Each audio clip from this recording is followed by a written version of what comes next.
Welcome to the Feeding Our Young podcast. Have you ever heard the phrase, nurses eat their young? Feeding Our Young is more than a podcast. It's a movement. It's a desire to see new nurses of all ages be supported and uplifted by their peers. And it starts with me. It starts with you. So join host Eric Miller, registered nurse of nearly 20 years and adjunct clinical instructor. And today's honored guest, me, Ashley Collins, and be ready to have your life uplifted so you can, in turn, uplift others.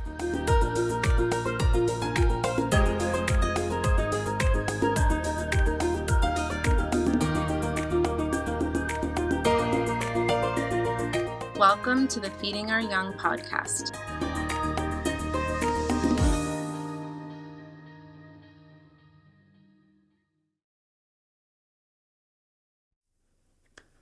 So welcome back to the part 2 of the Ashley Collins experience. And Ashley, gosh, it's been so long since I've chatted with you. How are you doing? I'm doing good. How are you? I'm doing good. So I just want to open up. I just open up this episode by thanking you for being so vulnerable and opening up your story. I know that your medical history really has, obviously any of our medical histories drive a lot of what we do and what we can do, et cetera, et cetera. But yours in particular, I feel like will resonate with a lot of people. And also I love how that has informed and kind of paused, but then strengthened your nursing career future. You know what I mean? So thank you for sharing that. This one, I think we're going to just chat. We'll open up a little bit more about some of the other stuff you wanted to talk about nursing. Is that correct? Yes. Wonderful. Sounds good. Before we do, let's open up with some fluff questions like I like to do, because doubling back, I see that we did not talk about something that you did want to talk about, which is what you like to do in your spare time. Do you actually have time in your life for fun and hobbies? Now I do, since nursing school is over. Yes. So yeah, we kind of got back to normal life, which is lots of adventuring and, we love to camp and go boating and quadding. My kids both ride ATVs, so that's fun. My gosh. We like to travel a lot. We're very outdoorsy people, so yes, it's fun and there's to just a lot. Get up and go. And Abram says, "Let's go fishing," and we can go fishing now. We could just pack up and head out. Well, and you get a lot of sun too. I feel like you're in a very outdoorsy state. Yes. You mentioned traveling. Where have you guys traveled? Are there places you prefer to go? Have you gone outside the country? So we were pretty close to the Mexican border. So we've gone down to Rocky Point several times just to go to the beach. We've headed over to California. We've gone to Colorado. Where else? We've traveled back home to Boston, Massachusetts. Yeah. So now that I've finished school, though, we're going to kind of pick up the pace a little bit and hit some more places. So I'd like to, ideally get out of the country, once every year, once every 2 years, and then travel within. We've talked about taking a road trip too, kind of like on the western side of the United States. Yeah. So it'll be fun to hit Washington, Wyoming, Montana. If you make it as far as Eastern Washington, I better get a text from you. That's all I'm going to say. You're welcome to stop by anytime. We will make you some food, and you get to meet the crazy Millers. That's for sure. Sounds good. I need to see the redwoods. I need to see the redwood trees. That's on my list. I saw those as a child, and they're so magnificent. I'll never forget that. I would like to go back too, to be perfectly honest. But yeah, no, you said that, and I'm like, I distinctly remember seeing those in my childhood, and it's so amazing. So I don't want to turn this into a whole bunch of hobby episode. Come on up to Washington. Let's talk about the redwoods. But you do talk about going back to Boston with your family, seeing family, and that sort of thing. So I know there were quite a few things. You talked a little bit about, if I recall correctly, about your infertility journey. But talk to us about your family and whatever you want to share as far as that goes. So Freddie and I thought we would have, more than one child. But in the beginning, it didn't happen quite like that. And for a long time, we thought Isabella would be our only child. So we struggled a lot with infertility because, obviously, I talked about after I had her, I was diagnosed with Hashimoto's. Mm-hmm. And then, because of all the things that come with that, my PCOS kind of started acting up as well. So that didn't help. Um, and we just couldn't conceive. So we were young. We were a young couple. We didn't have all the money, that it cost for IVF. And so we had to really just say okay and be grateful for, what we had. And we talked about Yeah. adoption, and that kind of wasn't for us. And so, just taught me definitely how to live, every day, because every day that gets your last, every milestone that Isabella hit, that would be my last as a mom to kind of experience, Mm. when you have an only child. Yeah. And so I closed the door on having any more. I had to. It was just too hard for me to, get my hopes up and then, have it not happen. So, um, you know, I went on, birth control, not to prevent, but just because my hormones were so bad and I needed help there and to regulate a little bit. And when Bella was 8 years old, I didn't know. I was one of those that didn't know, but I was 2 months pregnant, 3 months pregnant with Abram, and I didn't know. Wow. So, and yeah, it was a scary 9 months because I was older at that point. I was 27, so I knew all of the things, all the risks. Sometimes it's better when you're young and you don't know. Mm-hmm. It's Ignorance more, is it's bliss on occasion. more, it's more enjoyable for sure. But but we made it, and I had a really healthy pregnancy, which I typically always do. My Hashimoto's kind of dissipates and goes down. My body doesn't attack itself. You know, Yeah. I'm happy, and my body's happy pregnant. It's after pregnancy that it gets unhappy. So, but yeah, we had a good 9 months. I carried him to term and delivered him, had a normal delivery, and he is, happy, thriving 9-year-old now. So smart, so Wow. smart. So Wow. we're thankful to have both. And every child's a miracle. I mean, 100%. I don't care what kind of child you're talking about. I guess there's some movies that would contest otherwise. Some of those horror movies that we don't want to mention necessarily. But, every child, I feel like, is a miracle. But, I mean, like in this case, man, like extra miraculous, right? Like, you know what I mean? Yeah, You're kind of giving up on a dream. And then, lo and behold, here we are. yeah. I still can't believe he's here. It's kind of crazy. We're happy. He definitely completes our family. Um, he's Yeah. he's full of energy and keeps us going. So yeah, Bella was so Oh. excited. Bella was so excited to be a big sister. She couldn't believe it. She was a little shocked, but she had waited for so long. So Yeah. Yeah. And maybe done a little giving up of her own in her own way. Yeah. oh, I'm sure we surprised her on. I found out I was pregnant in November, and then Oh. um, I waited a little while. We waited a couple more months just to make sure, and we surprised her on Christmas, and we gave her a picture of an ultrasound picture. It was a picture of Abram's ultrasound, and she thought it was her. She was so confused. She said, "Is this me?" Oh. And I said, "No." 8 years apart, but they're really close. So I'm glad they have each other. Mm, that's awesome. And it sounds like you really foster that family bond too. You guys are always doing stuff together and especially doing more now that you're outside of nursing school and things of that nature. Yeah. Very close. Yeah, very close knit Yeah. family. Yes. Awesome. Awesome. Well, that is amazing. With that, let's talk about that now. Nursing school, etc. You had kind of this idea that you wanted to chat about, and I'm intrigued to have you unpack this for the audience, and that is the comfort of nursing school. Yes, everybody, you heard it correctly. The comfort of nursing school. Go ahead and tell us why nursing school was comfortable for you. So I think everybody knows by now that I went to nursing school a little older and a little later in life, I should say. And with that, I was in school with quite a bit of 20, young 20-something year olds. And I just remember everyone, not everyone, but the majority of them being so like eager to get out of school and start Mm-hmm. working. Yeah. And I love that.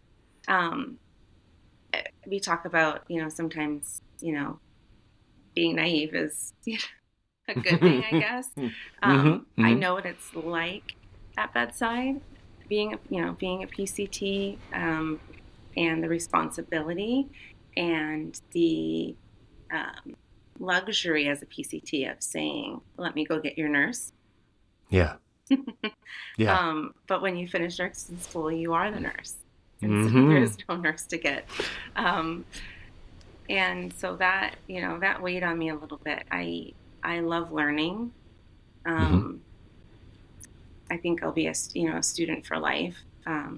It makes me feel comfort in when I'm learning because I know it now. It gives me some comfortability, I guess you could say. Yeah. So graduating school, it's like this is the real world. This is like the responsibility really is heavy. You're caring Yeah. for people's lives, and for me, it was scary. So I Mm. liked the comfort of school. I would probably stay in school forever. Yeah. Comfortable place to be. Well, and like you said, like, you know what awaits on the other side of that and that sort of thing and becoming a nurse. I mean, I don't know if you wanted to touch on that a little bit more. I know you and I had chatted a little bit about, kind of used the term, the fear, but mostly like the gravity of the responsibility of being a nurse. Is there anything more you wanted to say about that? It's a lot of responsibility caring for people's lives. You have Hmm. lives in your hands, and one mistake can be a big deal. Yeah. I mean, life or death. So, um, I talk about like imposter syndrome, feeling like when you graduate, uh, you know, you are licensed now and you take your state boards, you are an RN. And like I said, with that comes a lot of responsibility. And so, but how I feel as an RN, I don't see myself as the same RN as my mom, who's worked 30 years and has Yeah. all of that responsibility and knowledge. And, you know, that's, I don't have that knowledge yet. You learn Yeah. so much working on the job in nursing. Hmm. I feel like that's where the majority of our skills really, grow, and we learn so much at bedside, actually being hands on. And I don't have those years under my belt yet. It takes time, right? Yeah. Time. It's kind of crazy when you're like, I just need time. The first year of nursing as a new grad is like, oh my gosh, you go in how early to go through and make sure, you have all your meds set up, and, what orders you need to do, and, or, Yeah. follow that shift. And, it gets a little, I'm sure, less, I don't want to say less stressful because nursing's stressful, but maybe you're less hard on yourself as time goes by. I think that's the key. I think what you're saying there, because I'm sitting here listening to you and it resonates with me because, I'm like, I still go into the job knowing full well what my responsibilities are. Now I'm, before it was, various children of all ages with various diagnoses. Now it's moms and babies. You know what I mean? But it's still, you never lose the gravity. I tell my students there's a difference between fear and fear. There's fear, there's that crippling fear where you're afraid to start something, afraid to do something because of lack of knowledge. That was part of like, oh, I don't know how to do a podcast. Maybe I shouldn't just, you know what I mean? But I'm like, I was still compelled to like, well, I want to do this and I want to help people, so let's figure this out. So you learn along the way. But the other fear is that healthy respect that I hope nurses never ever lose. And that's that, you have somebody's life in your hands. So nursing students, please don't allow that to cripple you or to prevent you from being your best self, going after the job, doing all the things, but always hold that healthy fear. And like you said, exactly where you ended on that. Now, today, 18 years later as a bedside, I'm going, huh, You know what I mean? Like I'm definitely less hard on myself than I was early on. And you know that there takes a bit of learning. When I transferred from peds-onc to postpartum, 13 years experienced nurse, and I was terrified. Ashley, I'm like, okay, but I'm kind of going back to zero. And it took a good couple of our A&Ms were amazing, and they're like, no, you're not going back to zero. You know, don't discount what you've learned already as a nurse and your time management skills and all that. All you're learning now are the specifics of our area. And I'm like, yeah, but it's still terrifying. So there's yeah, lots of areas in nursing, yeah, and healthcare is constantly evolving and progressing, and healthcare is just a career that you will be a forever student in, right? You're always going yes, to learn and grow in healthcare. Um, that's just the reality of it, you yeah. know, And the fact that you love to learn, that's a huge plus, right? And right? again, nursing students, we've talked about that before, where you're not done learning when you get on the job, No. obviously. But if you have a love of learning, man, I can't tell you how far that's going to get you in your career because there's so much to learn, So even much when to do. sometimes I don't want to. So much to Cardiac, do. peds, labor and delivery, Yeah. neuro. I mean, like you don't even have to do that. You could, you know, do something on the, education side if that's not for you, or there's lots of things to do in nursing. So many. It's a really vast, career, lots of roads you can take. Yeah. So So that's exciting. then let me ask you, Ashley, because I think we've already established, and forgive me, I'm blonde. Sometimes I'm like, I know we've just sat and talked for X amount of minutes, but sometimes I don't remember what I said at the beginning compared to the end. But regardless of that, I feel like I think we've established that obviously you graduated, and I know we talked about that. But I think we've established that you didn't jump right into nursing. And if we haven't, we're establishing it now. You didn't jump right into nursing. Are you currently working a nursing role? And if not, why the break? I'm not currently working, and um, that was something that I had talked about with my family, and this was a plan from the beginning. Hmm. Um, I decided to take a break because um, my I wanted to take a break from my kids. Number one, I didn't. I wanted to give time back to them. It had been a long 3 years. We have a daughter who's graduating in May in high school.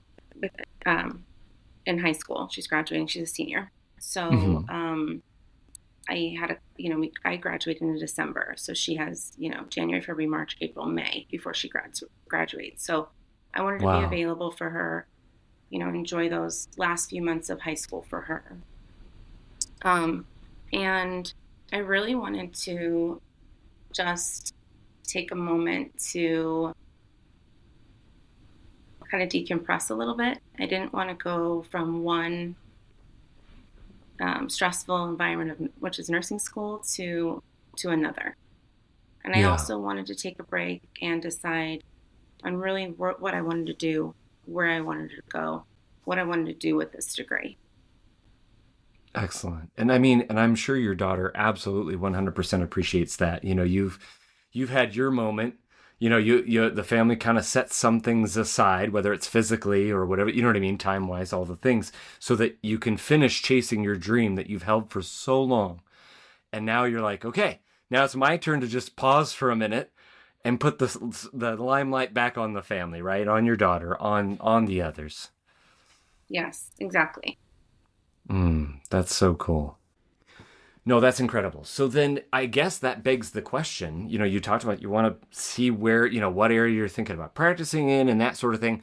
So let's talk just in the immediate plans. When you do go into nursing, now that you've got your degree and your license, you know what I mean? Where have you found a spot? Or are there still a few options on the table that you're going to explore? So I do have a few options. I did my preceptorship in my mom's ICU. She works in a neurotrauma ICU. And when I'm there, I find it fascinating. Like, it's just what I love to do, right? Like, it just gives me Mm-hmm. life. I just love it. But I don't always love the tough parts of nursing, and that's Mm-hmm. giving families not so good news. That weighs heavy on me. And, when I step back and think of what I really want to do or how I want to help people, I want to help people stay out of the hospital. I want Yeah. to help people be healthy. I want to help people just live their best lives.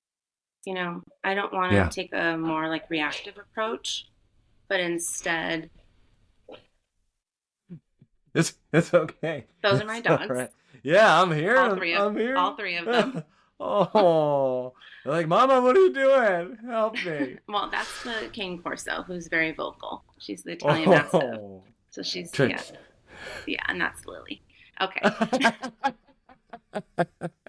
I love it. I may not cut this part out. This is awesome. Guys, here's a peek behind the scenes. Yet a few more pets to make it onto the podcast. I love Yeah, it. literally.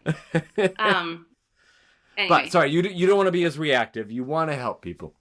yeah, I want to help people. I want to be more proactive in people's health. I think, if you haven't gathered already, I love looking at the body as a whole. Yeah. Um, I love holistic medicine. I love what it did for me, you know, all the Mm-hmm. supplements and vitamins and minerals that I was lacking. I think a lot of times in medicine, we put band-aids on things. Mm-hmm. We fix things, you know, or try to fix things. But do we really? But that's the thing. Do we really fix it? Are we really fixing it, or are we just putting band-aids on it? And I find when I'm in the hospital and I'm working with patients, they're coming in sicker and sicker. Mm-hmm. And that can be, for many, many reasons. Um, and we're only focusing on what they're coming in for that day. We don't Yeah. really look at why it's happening. You know, what can we do to kind of prevent this, or not prevent it, but prevent it from getting worse, I should say. Um, and we patch them up and send them out. And sometimes I wonder if patients really understand, even like their discharge instructions, that we spend very little time with them, Yeah. explaining things to them, lifestyle changes. Like, I loved community health. I loved the upstream approaches that we talked about in community health, Yeah. instead of a downstream approach. I was shocked that we even talked about that in nursing school, because I didn't even think Western medicine acknowledged that, food deserts and things like that. So many students had trouble with that semester, I remember, but I thrived in that semester, because that's just what I love. I don't want people to be on all these medications. It's like, if we Yeah. can help them with food and, natural things, be their best self, why not? Absolutely. So that's really where my heart is in nursing. That's really what I love to do. And I didn't know that there was a name for it until recently. So I didn't know Yeah. exactly what I would do with it. I mean, when I was younger and I knew I wanted to be in the medical field, I had gone back and forth about going to school for holistic medicine and being a naturopathic, doctor. And I remember my naturopathic um, uh, doctor said, don't go this route. Go and get your nursing degree, because you get a lot more help that way. Come back to us after. Come back to this type of medicine after. And I didn't know exactly what that would look like or time frame, but Yeah. I think we might be here. So I'm glad I did this this step now, when I did it, and then now going forward, what that looks like after for me. I two thoughts on that, and one of them speaking back towards what you, and I'm not throwing any doctor into the bus, because the doctor that performed this procedure on me, absolutely brilliant and grateful for this doctor. My long story short, not boring anybody with anything, my father had a hole in his heart that he found out somewhere in his 50s, I think, when he had a very small stroke and lost central vision in his eyes. And then when my second son was born, he ended up having various congenital heart defects, a couple holes in his heart, bicuspid aortic valve, things of that nature. And so, being the brilliant blonde that I am, years later I go, wait a second, hold on, let me do the math. So the generation before me and the generation after me, and here I am in the middle, maybe I should go I've never felt unhealthy and all the things. I'm like, I probably should go get that checked out just to be safe. So there was a year where it allotted for it. And long story short, they discovered I had a PFO. I'm in my 40s, and they discover that I have a little tiny hole in my heart that never closed. And so, and the doc who did this, the cardiologist, I said, well, okay, doc. And he goes, it's up to you on what you want to do with this information. And I said, well, what do you typically, you know what I mean? Like, when does what are the risks? What are the benefits and all of that? We're asking all the questions. He says, well, you could have a mild stroke. And, I said, well, when do you typically do stuff like, how is this fixed? And for your information, it's fixed with a device that's implanted in your heart. That's kind of this titanium wire mesh. I think it's titanium. And then heart tissue grows over it. It's absolutely amazing, the science behind it all. And he goes, and so I said, well, okay. So I said, the risks, the benefits, and all that. I said, when do you typically fix these sort of things? He goes, well, usually after someone's had a stroke. I'm like, okay, let's do it beforehand. If I've got the opportunity to, you know what I mean? Like, let's be preventative instead of, retroactive. Now, granted, I think he had said something too along the lines of, most people, we don't discover this in older age unless they've had a stroke of some sort. And so the fact that I was being proactive and all that. So, but it is that, and my wife talks about it all the time, we have these discussions about that reactive nature of Western medicine. Like, we are in a system that unfortunately is built to take care of the problem, which is great, without looking at the root cause or can we reverse some of these problems that are quote unquote irreversible. And so the second thought on that, though, Ashley, is kind of, I think, where we're headed with the what do you want to do in nursing? Because as I understand that you said we might be here now. And as I understand, there's even been a few developments over the last couple of weeks. So I'm really excited to have you share your passion. Like, where are you going with this nursing degree? So I met some people recently. One of them, thanks to you and your podcast. So I love that and the connections there. But another person that I met is a friend of my mom's, and she actually works with my mom in the ICU. I actually gave report to her one day during my preceptorship. Funny how that happens. Wow. And fast forward to now, after graduating, she has to complete these practicum hours for this course that she's taking, and has asked people to volunteer basically to help her complete these hours. And my mom came to me and asked, she said, hey, do you want to meet with her and kind of just talk about your goals and where you want to go, and maybe she'd have some direction for you. She's kind of basically doing something that sounds like you would like to do. And so I said, sure, why not? I'll meet with her for a couple hours. And so we met, and she's doing something called nurse coaching. And, I can't speak too much on it because I don't know, so much about it. So, yeah. But basically, from what I understand, it started in 2012 by a nurse who kind of was getting burnt out at bedside. And she just wanted to do something more. And from that program, several offshoot, programs have grown from that. And she's doing that, she's basically doing this program. It's a 7-month program, and she gets to learn all about basically functional and holistic medicine, kind of mind, body, spirit, and, nutrition and fitness, vitamins, minerals. And at the end of it, you sit for a state board test for a national, board test, and Mm-hmm. you are board certified in holistic medicine. Wow. So as a nurse, as a nurse. So like I said, I don't know so much about it, so I don't want to say something, something that's not correct about this, but I Yeah. signed Yeah. up. Yeah. And so I start April 13th, which is soon.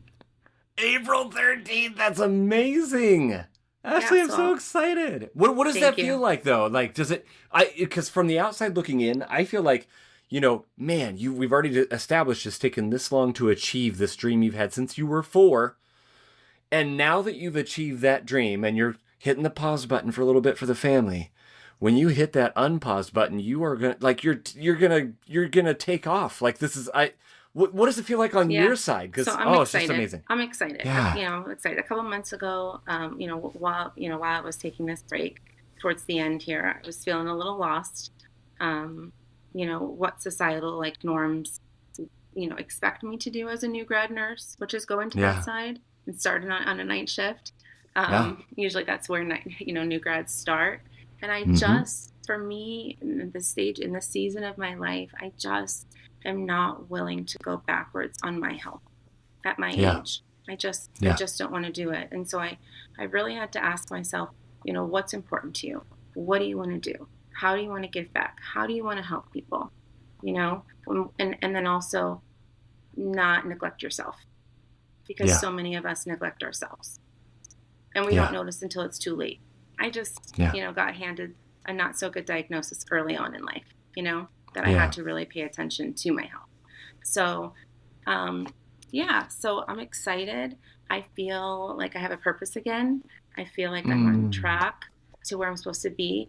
And with that, honestly, Eric, it gives me a little bit of confidence to say, hey, you know, you can do something for 12 months if you have to, For Yeah. me, and what I mean by that is I'm somebody who, if I'm going after something that's my passion, I can do something else.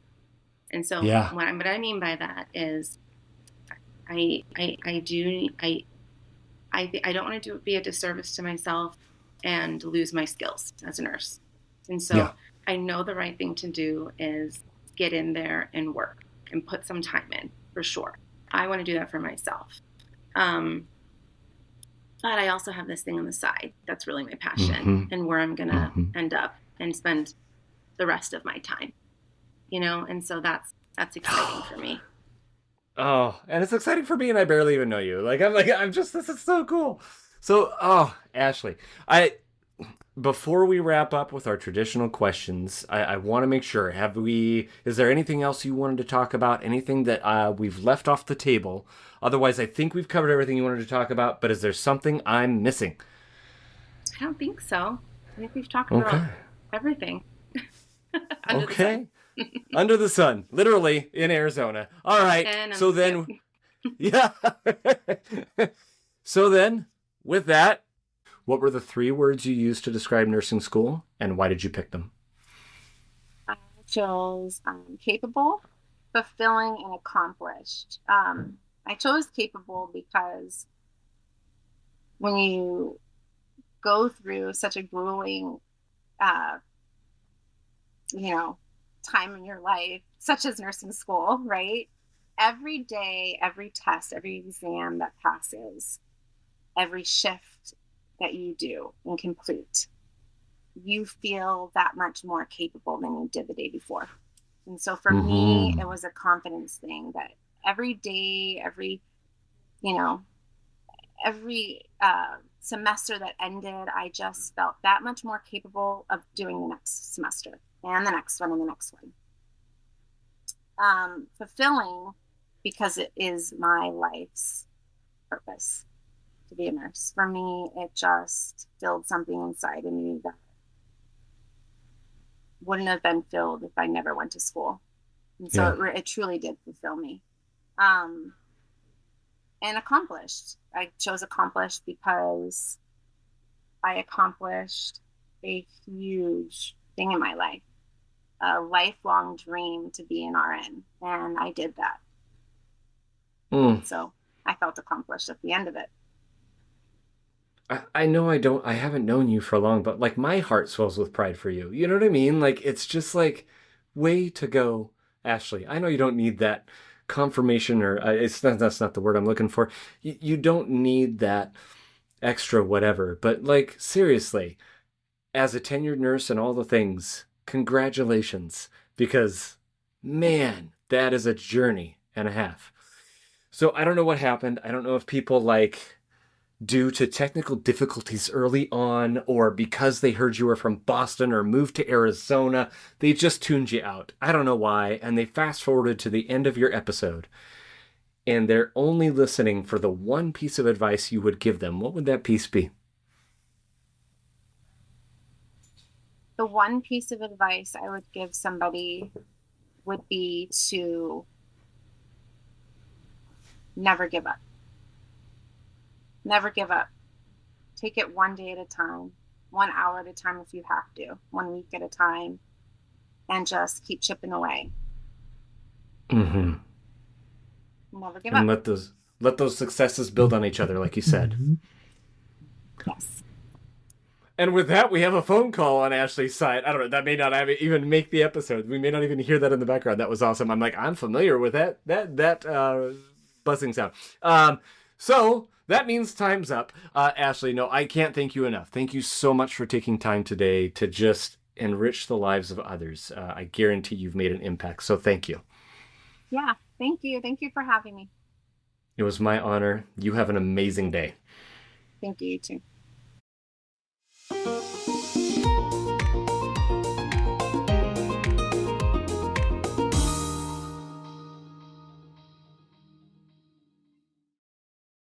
Here's what's happening on the next episode of Feeding Our Young. Yeah, so we had just started nursing school. I had this irregular mole that I had removed from my left foot, and I didn't think anything of it. It had been there since I was born. It was a birthmark. Yeah. And get this phone call, and they were like, we need to get you scheduled for surgery right away. We have to remove this. And I had just started nursing school, and I was like, oh, well, can we wait for my my break? I just started nursing school. And they were like, no, we need to do this immediately. Yeah. So I remember thinking to myself, like, I guess he would have been 2, maybe 1.5 at the time. Yeah. And I'm in nursing school, and they want me to be non-weight bearing. Yeah. Yeah, right. Yeah. So I was non-compliant from the beginning, just like so many patients are. And I just remember hobbling through those clinicals at long-term care, and just, it was like, I don't have a choice. I worked way too hard to get in. I'm not going to stop now and wait and hope I get in the next round. I'm just going to push through, and I'm going to do it.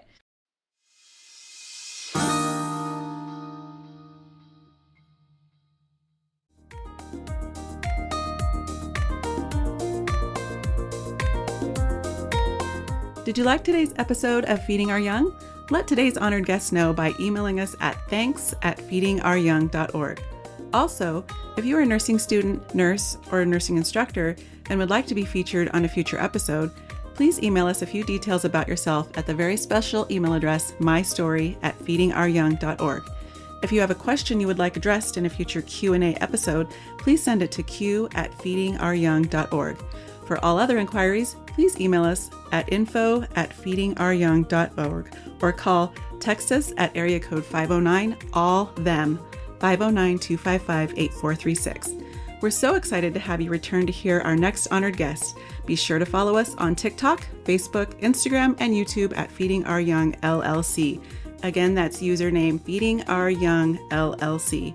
Until next time, be encouraged and go find someone to encourage today.